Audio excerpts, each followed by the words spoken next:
today's video is about some truck tech. The system we got from HaloView is the MC10, and all it is it is a rear view mirror that's electronic and it's powered through the DC power of your truck.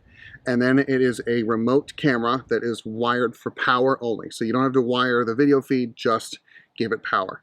Now let's take it out for a drive. We'll show you just daily driving, what it looks like. We'll show you hooking up, and you can kind of make the rest of your conclusions, hopefully through the footage you see here.